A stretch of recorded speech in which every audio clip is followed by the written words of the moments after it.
ব্যান্ডেল, এই কথাটা মনে হলেই আমাদের সর্বাগ্রে যেটি মনে পড়ে সেটি হলো দুটি জিনিস, ব্যান্ডেল চার্চ ও হুগলি ইমামবাড়া।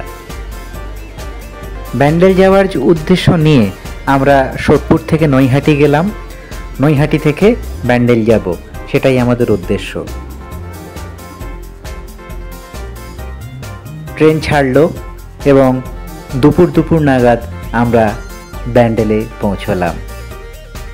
স্টেশনটি দেখেই বেশ ভালো লাগলো, ছিমছাম স্টেশন।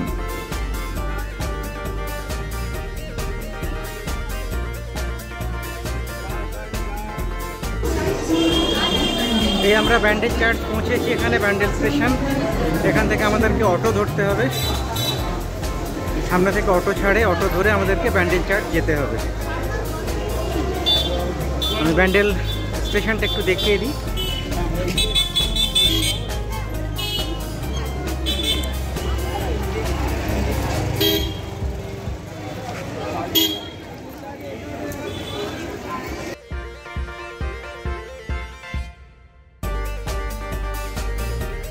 ব্যান্ডেল স্টেশনে নেমে একটি সাবওয়ে দিয়ে আমরা ওপারে গেলাম, ওপার থেকে আমরা টোটো ধরলাম। এই আমরা পৌঁছে গেছি ব্যান্ডেল চার্চে, ব্যান্ডেল ব্যাসিলিকা। খুব সম্ভবত পশ্চিমবঙ্গের সর্বপ্রাচীন চার্চ এটা।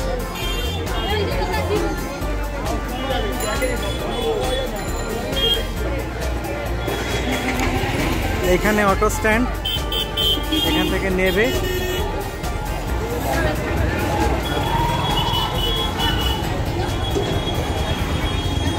এই চার্চ।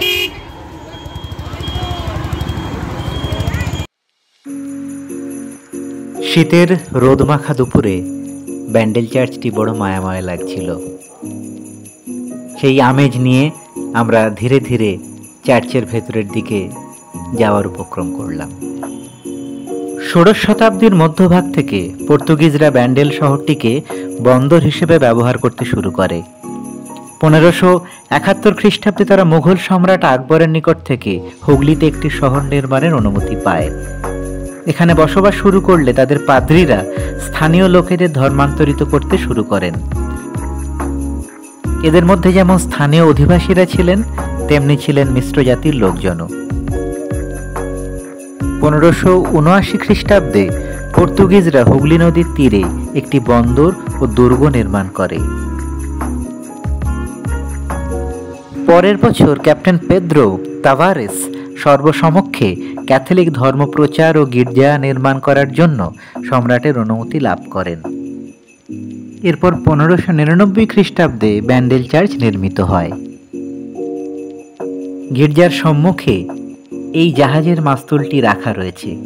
কথিত আছে, বঙ্গোপসাগরে একটি পর্তুগিজ জাহাজ প্রবল ঝড়ের মুখে পড়লে মেরি মাতা জাহাজটিকে রক্ষা করেন। এরপর কৃতজ্ঞতা স্বরূপ জাহাজের কাপ্তান মাস্তুলটি গির্জায় দান করেন।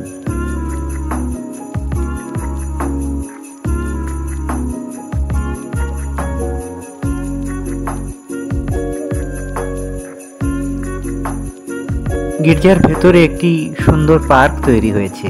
আগে এটি খোলা ছিল, এখন এটাকে বেশ ঘিরে দেওয়া হয়েছে পাঁচিলের মধ্যে, এবং ভেতরে একটা সুন্দর পার্কও তৈরি হয়েছে।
আমরা চার্চের ওপরে উঠে দেখলাম ওখানে তখন সুন্দর একটি প্রার্থনা সভা হচ্ছে, আর দূরে দেখা যাচ্ছে হুগলি নদী।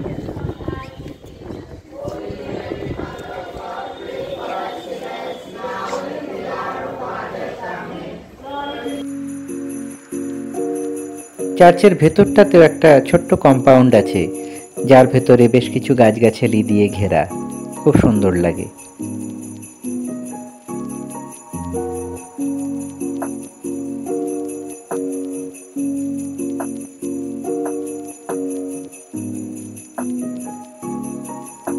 এই গির্জাটি মেরি মাতা নোসা সেনোরা দি রোজারিও, Our Lady of the Rosary, তার প্রতি উৎসর্গীকৃত।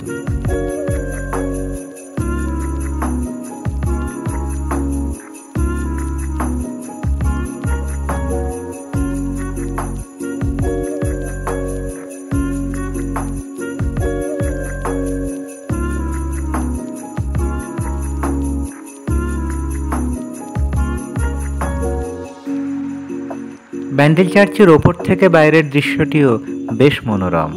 ওই দূরে দেখা যাচ্ছে হুগলি নদী।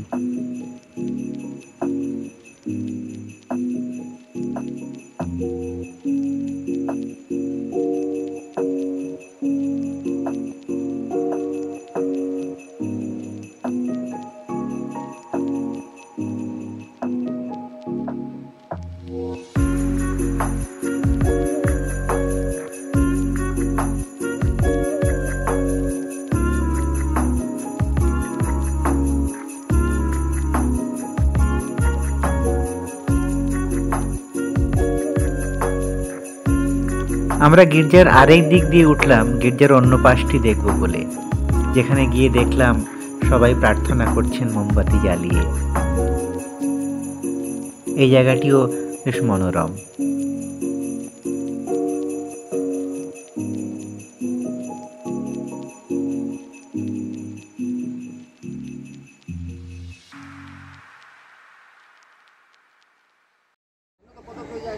আমরা ব্যান্ডেল চার্চ থেকে এখন আসলাম হচ্ছে ইমামবাড়া, হুগলি ইমামবাড়া।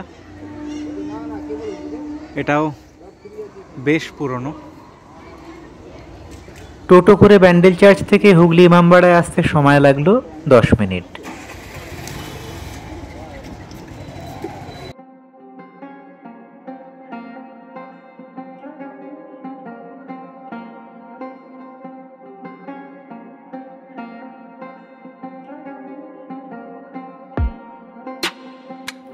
হুগলি ইমামবাড়া ভারতের পশ্চিমবঙ্গ রাজ্যের হুগলি জেলায় ব্যান্ডেলে অবস্থিত একটি শিয়া মুসলিম ইমামবাড়া ও মসজিদ।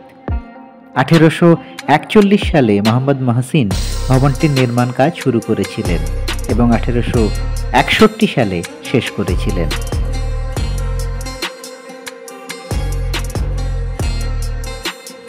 ভবনটি দোতলা, যার প্রবেশদ্বারের উপরের একটি দীর্ঘ ঘড়ি টাওয়ার আছে, আর মসজিদের দেওয়ালে খোদাই করা কোরআনের জটিল নকশা এবং পাঠ্য রয়েছে।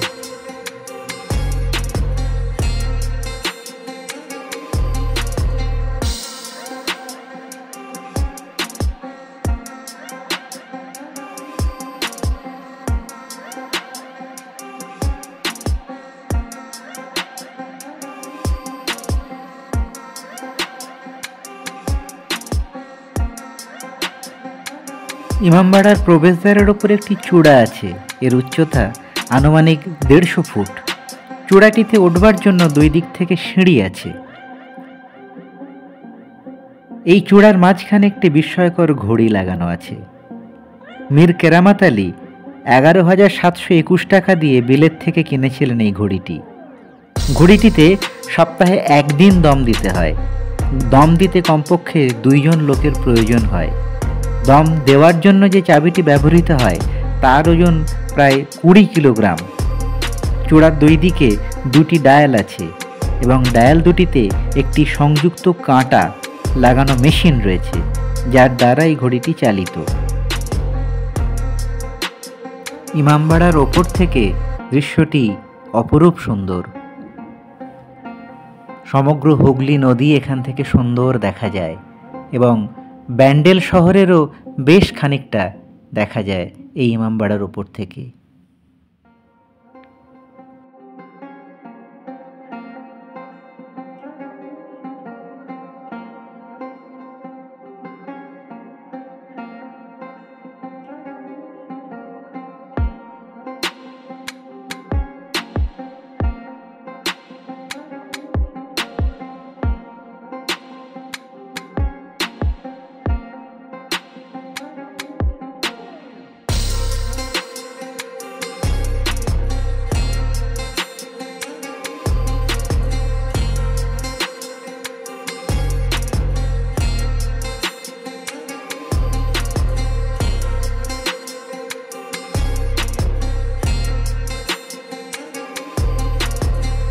মেশিন ঘরের ঠিক উপরে 3টি কয়েক কুইন্টাল ওজনের 3 আকারের ঘণ্টা আছে, যার ওজন যথাক্রমে 80 মণ, 40 মণ এবং 30 মণ। মাঝারি এবং ছোট ঘণ্টা দুটি প্রতি 15 মিনিট অন্তর বাজে এবং বড় ঘণ্টাটি প্রতি 1 ঘণ্টা অন্তর বাজে।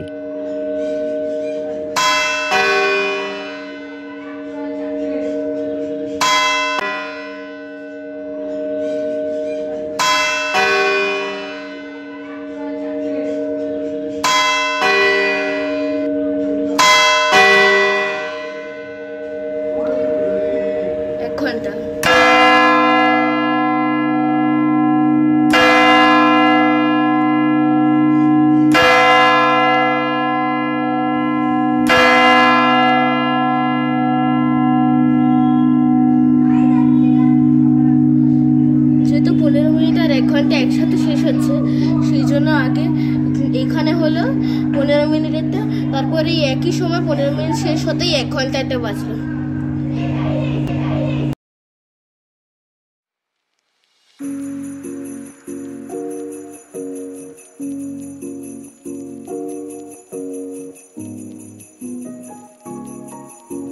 এই হুগলি ইমামবাড়া আরেকটি দর্শনীয় জিনিস হলো সূর্য ঘড়ি। এটা ইমামবাড়ার ঠিক বাইরে রয়েছে। এই হলো সেই সূর্য ঘড়ি, যেটা সূর্যের ওপর থেকে যে আলো আসছে এবং তার যে ছায়া পড়ছে সেই অনুযায়ী সে সময় এখানে নির্ধারণ করবে।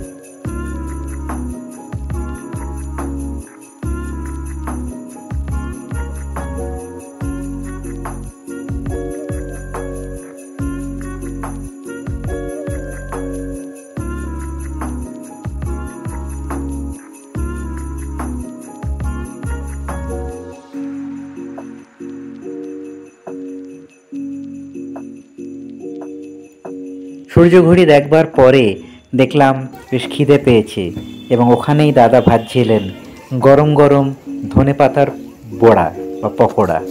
আমরা সেই ধনেপাতার বড়া এবং তার সঙ্গে দুর্দান্ত মুড়ি মাখা সেইটা খেলাম। ওই সময় আমাদের মনে হচ্ছিল ওটা যেন অমৃতর সমান। এখানে কি সুন্দর ধনেপাতা দিয়ে, ছোলা দিয়ে, সব কিছু দিয়ে একটা পসরা সাজানো রয়েছে, আর ওই মুড়ি মাখা চলছে এবং তেলে ভাজা হচ্ছে। গরম গরম তেলে ভাজা আর মুড়ি মাখা অতুলনীয়। এই শীতের বিকেলে হুগলি নদীর তীরে দাঁড়িয়ে দাঁড়িয়ে ধনেপাতার চপ খাওয়ার মজাটাই আলাদা। আমরা ইমামবাড়ার ধারে এই হুগলির তীরে দাঁড়িয়ে দাঁড়িয়ে এই জায়গাটির আনন্দ নিচ্ছি।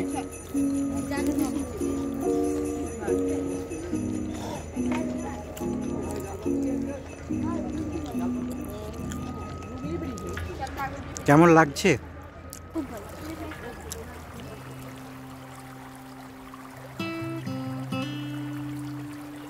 এই হুগলি নদী দিয়ে যেমন বহু জল বয়ে গেছে, তেমন এই ইমামবাড়া এবং ব্যান্ডেল চার্চেও কত ইতিহাসের সাক্ষী, কত ঘটনা প্রবাহ যে বয়ে গেছে তার ঠিক নেই, আজও বহমান।